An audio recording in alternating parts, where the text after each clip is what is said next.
Thank you very much, Mr. Sharma ji, and the opportunity given to us for sharing our experience, like what you are talking about, wind energy, solar energy, which are available in plenty. We have plastics waste available plenty in this country actually. So we have 9 million tons of plastic waste generated every year, and we are just merely burning it off without making anything out of it. So when you talk about the other global developed countries, they have hundreds of waste energy plants. Yes, somebody said that even waste energy plants are being knocked out because of the viability. But there is a big opportunity in the biogas and your gasification, etc., etc. So today we are going to talk about since we are focusing on the pyrolysis, I'll be discussing about how we generate fuel oil from the plastics. So let me give you.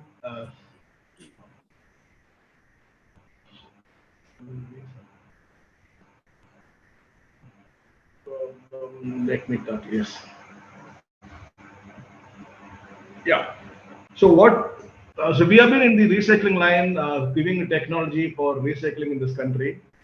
So later on, initially it was with a PET bottle. Then after that we shifted to CD DVDs. Then we found there's a plenty of material lying around the municipal waste. Then we peeped into that. Then we found being a heterogeneous material, it's better to use some other technology than the mere recycling. So then we found that pyrolysis is one of the option to um, convert the plastics, especially the composite plastics. When you talk about the composite plastic, we have a multi-layer films. Then we have nylon with PP or all kind of a mixed plastics. So we developed this technology way back in 2010 and 2013 onwards. We have started marketing this. So basically, pyrolysis is the thermal degradation in the absence of oxygen, but we use the catalyst to crack it so that the polymer cracked into monomer into hydrocarbon chain, and whatever comes out, we can condense them. Then we have still two kind of gases: condensable gas and non-condensable gas. The condensable gas get condensed into oil. The non-condensable gas used for heating it for the process. When we talk about the process, when we talk about the process and we talk about the oxygen-free atmosphere, basically we are heating the reactor indirectly. We don't burn the plastic; we indirectly melt the plastic like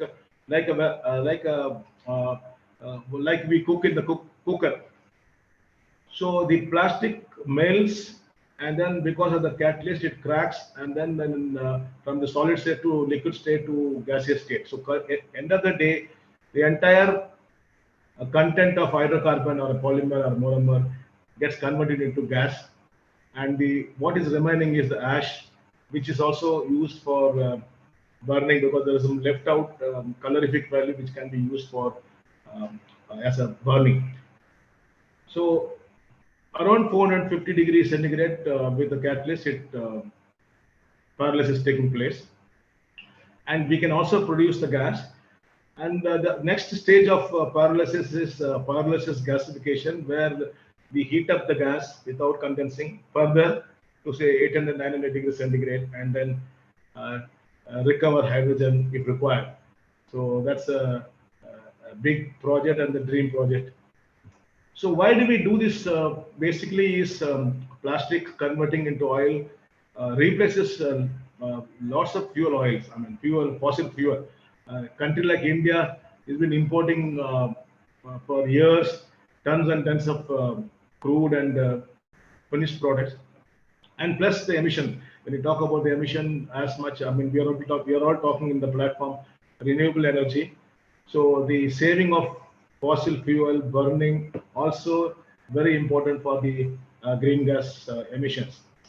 And plus we will do the value addition. So we'll be discussing about how the value is added.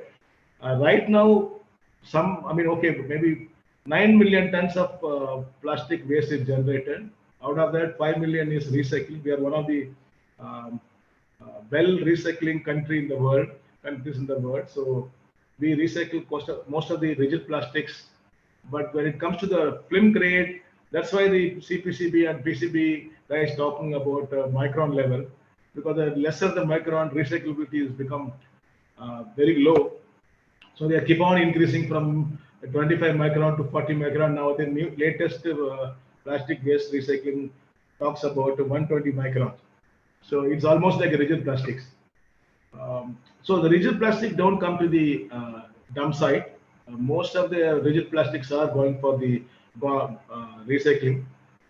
But what is come to the plastic is a composite material, like a chips package, which has got a 3 layers, that kind of stuff. Then your uh, heavily torn bags, heavily contaminated. Then you have thermocol, you have a polyurethane foam, all kind of things which cannot be recycled by the simple recycling technology. They all come to the dump site.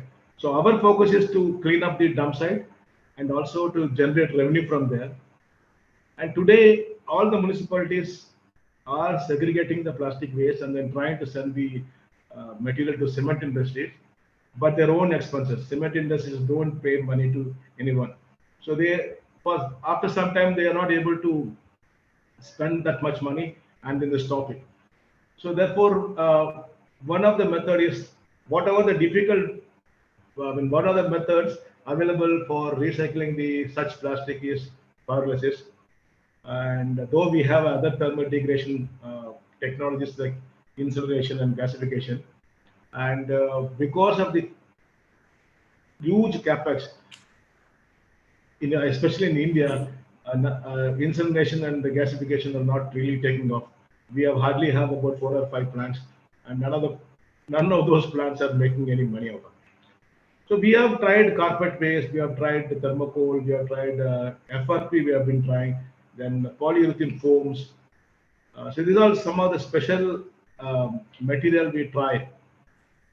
If you see this, the reactor of pyrolysis, reactor we indirectly heat it, and whatever gas comes, we bring it back for heating after non-conventional gas, and the gas is condensed, and then we get all kind of oil, and at the bottom of the tank remains is the carbon ash, which again we use it for some purpose.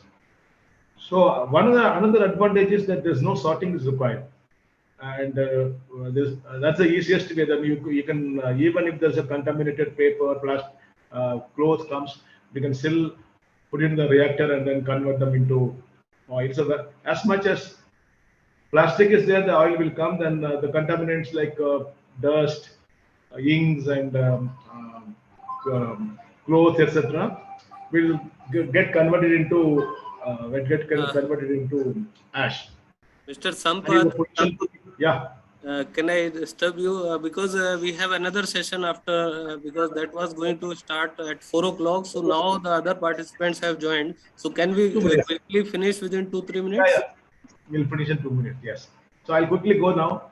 So as I told you, 5 million tons.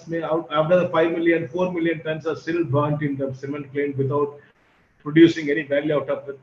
In case we go for a pyrolysis, 4 million tons can give you 1.6 million tons of fossil fuel free renewable energy, and which can generate about 7,200 crores of revenue plus employment 20,000.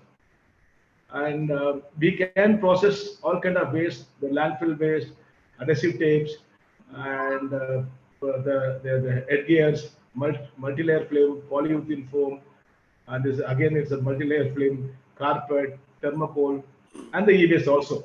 So wherever there's a plastic, we convert them, and these are the kind of oil we get. And when we do the secondary distillation, it comes out as good as light diesel oil, and we can take up to Euro 4 grade with a low level of sulfur in that. And we have various types of plant types, and we set up more than 6 plants now and 3 plants in operation. And we have patent and safety features as per the international norms.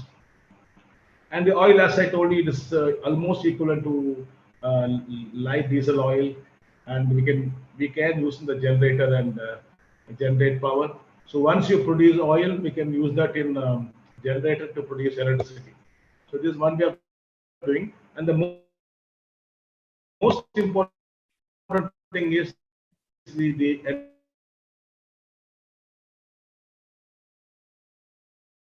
emission level. The emission level, because the non-condensable